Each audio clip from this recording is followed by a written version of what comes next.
Well, my birth name, Gary Two Crow. All right, and I kind of dropped the mono later on in years. See, I'm a half-breed. I'm from Fort Drum, New York. It's Mohawk Reservation, 11 miles from Canada. It's rough growing up halfway on a reservation, man. Every man in my family is just a hellion. You know, I mean, the toughest sons of bitches I ever met. Tough people I fought in my life is guys in my own family. Because all my family, they're pretty much just low, you know? They're like either working textile mills all their lives, you know, there's ain't nothing wrong with that, but just their dreams are so small compared to mine. You know, it's just, my dreams aren't better, they're just bigger.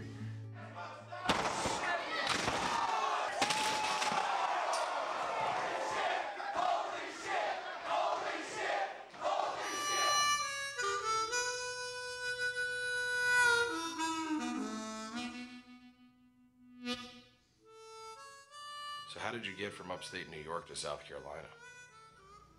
I was stuck somewhere up there in Ithaca, New York, where Cornell is, and met up with this lady, you know, at 17, you know, and she was 16, you know, we had a baby on the way, so I had to get out of there pretty quick, you know, and I wound up here. It's a good place to start, you know, life.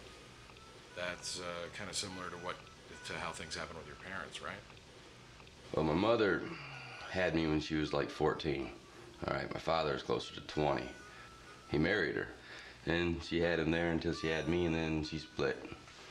His mother, I think she has good intentions, but she just, I don't know, she'll come in and then he won't hear from her for a year or two, and then she'll come back in, and now it's at the point where he's just learned that he can't let it affect him no more. He, you know, if she comes, she comes. If she doesn't, she doesn't.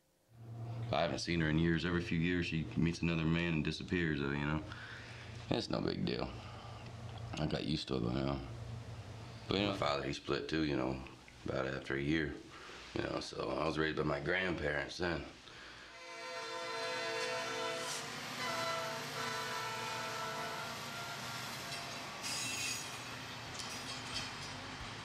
He was a brilliant man, but he just wasted it. He had that prison mentality. He was a guy who would give you the shirt off his back, had a heart of gold. But when he drank, which is every day, he was just a raving nut. Just literally a Jekyll and Hyde type guy. You just didn't know who he was, where he was coming from at any point in time. His uncle had a record, was in prison for years, 20 years or something, for murdering a man. And so, I mean, once you've been accused of that, you just always look down on. He got killed, right, robbing a joint.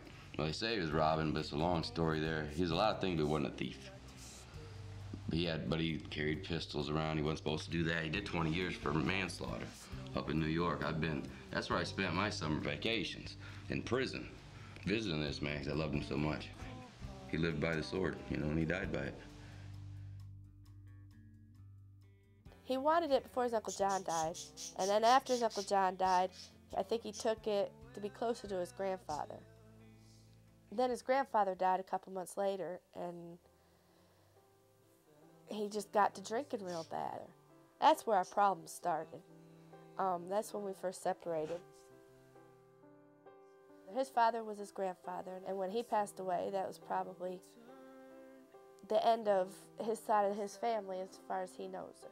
I never had anybody, no mother, father, nothing like that, except for the old man, really. The old man raised me. And the old man introduced me to people. This is my youngest son. And I always felt so proud that he was such a noble man. He was so good.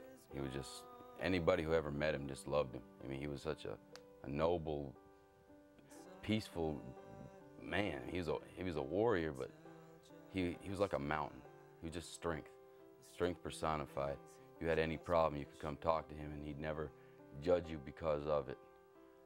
He would always, you know, tell you where you're doing wrong, you know, and do the right thing.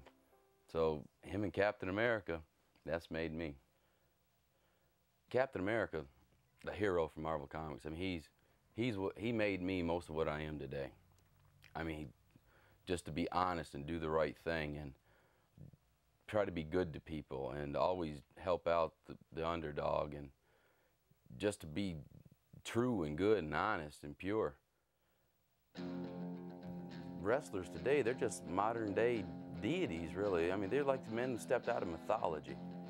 Men who can lift 500 pounds, who can break chains with their hands. I mean, you don't just see that walking down the street every day.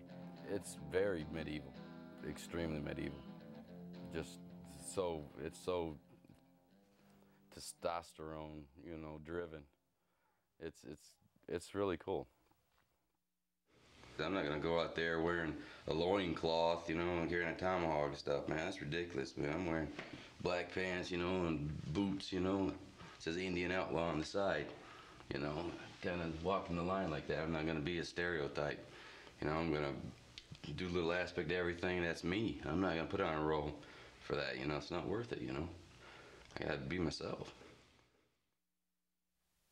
My dream is seeing me with Gary, or, you know, hopefully Gary or whoever, sitting on a porch in rocking chairs, expecting our kids with their kids and their family. That's the dream that I know that my life's going to be complete. Hopefully, eventually, I'd like to look into acting.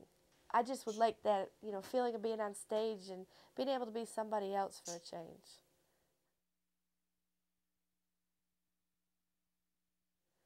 He didn't know his mother till he was 17. Not really. When he found his mother, he found out why he was so different from his family.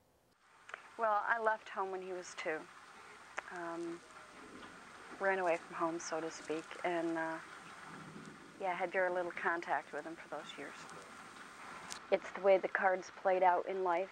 I mean, I can second guess them and have regrets and wish, and I do.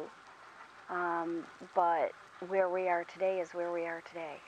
And I wish it would have been different, but it wasn't.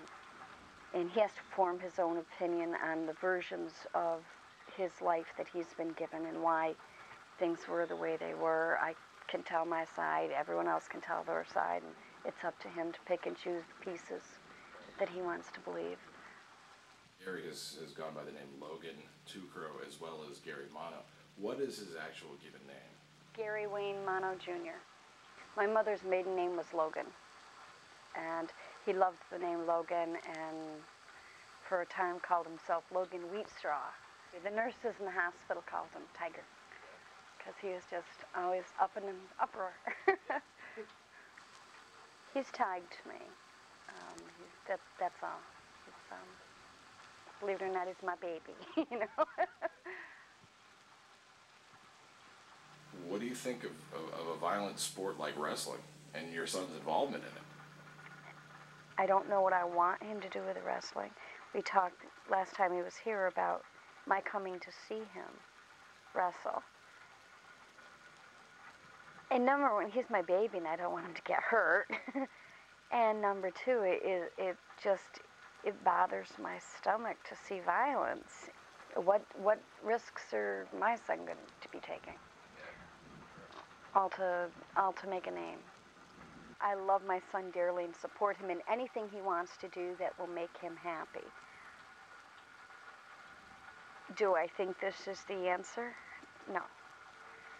And I'm being honest, and he'd probably be upset. But I've said it to him, so he wouldn't be surprised. But saying it on film would probably upset him. He's got the showmanship for it. He's got the ego for it. I don't know that he has the heart for it.